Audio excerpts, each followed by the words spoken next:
13 Love. Okay. This pandemic was planned ahead of time. Okay. It's called Event 201, a global pandemic exercise. Okay. All right. Now, this video was uploaded on November 4th, 2019, and way before the pandemic. Okay. All right. Now, it was all scripted and planned. Pay attention to the scenarios for when the pandemic got out of hand. They spoke about internet shutdown and people spreading misinformation. Okay? All right. And then they have news media coming out and covering stories as if it's happening. All of this was planned ahead of time. All right? They thought it was only going to affect people in underdeveloped countries like the islands and so forth, Africa, certain parts of Africa. Oh, were they wrong? It got out of hand as usual. Okay, now here is a video. It was all planned. Keep that in mind, okay?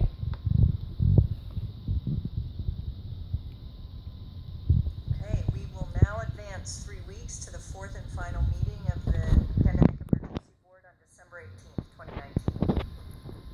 Okay, thank you for reconvening, and let's get an update from Dr. Rivers. In the last 3 weeks, case numbers have continued to grow exponentially. We now have an estimated 4.2 million cases and 240,000 deaths.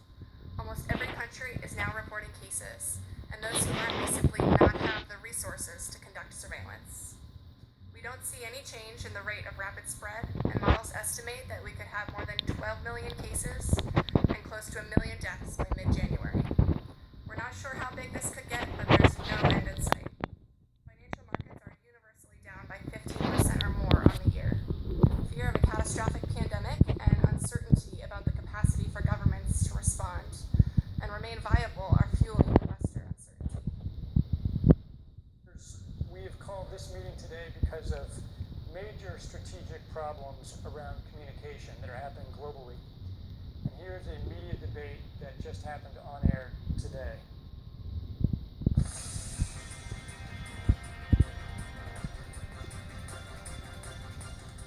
Alarming news emerging from social media companies today about the CAPS pandemic.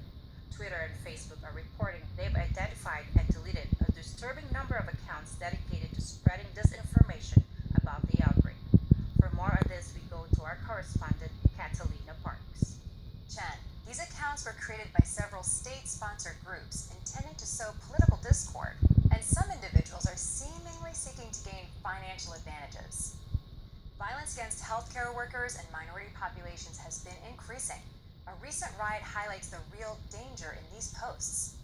Countries are reacting in different ways as to how best to manage the overwhelming amounts of and misinformation circulating over the internet. In some cases, limited internet shutdowns are being implemented to quell panic. Thank you, Catalina. For more on this, we are joined by experts on crisis communications and social media, Kevin McAleese and Sarah Lee. To me, it is clear countries need to make strong efforts to manage both mis- and disinformation. We know social media companies are working around the clock to combat these disinformation campaigns. The task of identifying every bad actor is immense. And experts agree that new disinformation campaigns are being generated every day. This is a huge problem that's going to keep us from ending the pandemic and might even lead to the fall of governments, as we saw in the Arab Spring. If the solution means controlling and reducing access to information, I think it's the right choice. I agree with Kevin. This is a big problem and doesn't even account for the massive amounts of misinformation being generated by legitimate users about the pandemic. But it's not just trolls who are spreading the fake news. It's often political leaders themselves. Who's to judge what's real or not? Would we trust every government to separate truth from lies? I think this is more than just keeping the bad information out. It's also about making sure real public health information reaches the public. News is found from outlets other than social media. News organisations, public health groups and companies need to help people take the right actions to protect themselves by promoting accurate, real information about the outbreak. Okay, for more on this, we're going to get a briefing from our communications expert, Dr. Sell.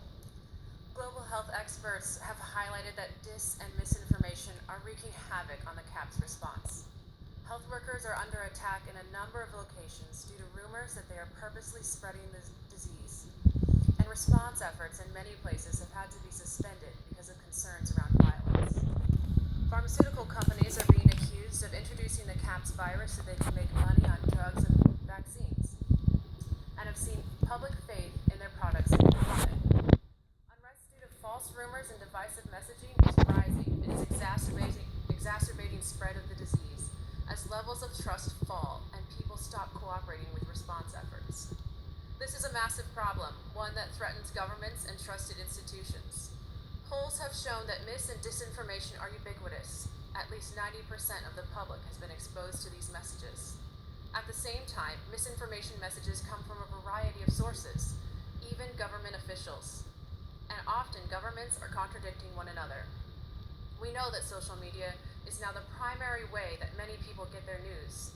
So interruptions to these platforms could curb the spread of misinformation, but could also limit access to information from legitimate sources.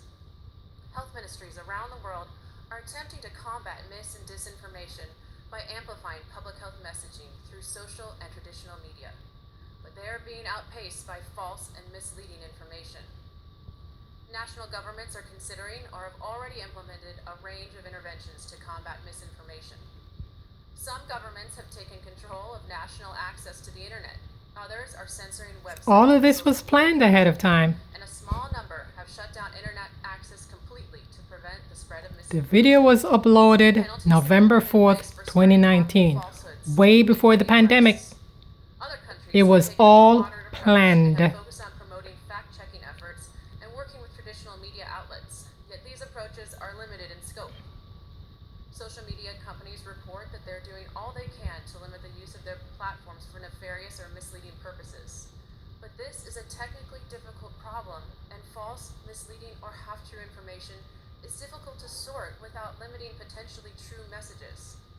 The bottom line is that members of the public no longer know who to trust. Both the misinformation and the measures to control it have led to a crisis of confidence. Thank you, Dr. Sell. So here's the policy crisis for this meeting of the board. Policy How can crisis. governments, international businesses, international organizations ensure that reliable information is getting to the public and prevent highly damaging false information? Trying to So trick that's people. possible about the pandemic from spreading. Bunch of devils. Opening crisis around Devils. how much control of information should there be? How much control of information? And how can false information be effectively challenged? And what if that false information is coming from companies or from governments? So, All this scenario was planned. They're trying to figure out how to control the information. The truth people are getting out there. Where trust They're trying to figure out how to handle it. Jane, in a prior Event call, 201. mentioned that there's considerable trust by employees of their employer, and that's been borne out by our own trust barometer in the last several years, where it's extraordinary the amount of trust given to the employer, and coupled with that, in times of crisis as we're living, the role of the CEO and the trust given to the CEO for advocacy and for advancement of accurate information is considerable. I would marry the business leadership of the employer with business leadership organizations, such as the BRT and like enterprises around the globe. But I also think we're at a moment where the social media platforms have to step forward and recognize the moment to assert that they're a technology platform and not a broadcaster is over.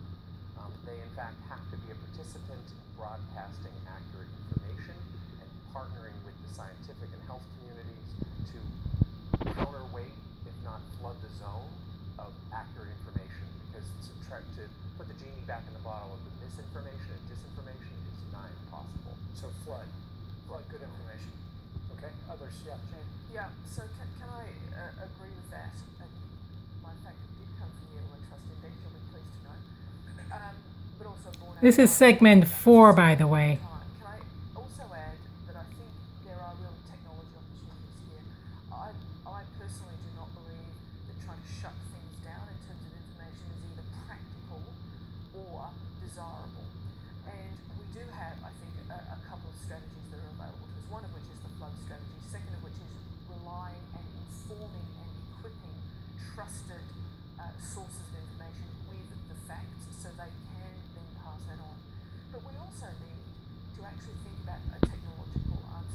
Yeah, we're supposed to believe the fake media. Mm-hmm. Algorithms to sift through information on these kind of social media platforms. And I know that the Gates Foundation and others are funding organisations to work on things like this in order that people can actually have more confidence in the sources that they will use in any event. So I think both a detailed solution working with individuals, but then also thinking about technology is something we have to advance. So, looping back into the trust barometer, last year in Davos it was released that trust in traditional media sources has grown while trust in social media sources has gone down, specifically after the last elections in the United States. So, I think one of the ways that we need to approach this is to make sure that we have the right representatives on traditional media networks in order to portray our side of the story and make sure that there isn't misinformation. I agree with Jane that shutting down See how they're- is only going to cause extra panic See, and extra anxiety. they're trying to control the flow of information. Places where internet access has been shut down, there's unrest growing. So we're not only dealing with this specific situation, but really Bunch of people devils. not trusting their governments at this point. Oh my and so gosh. we really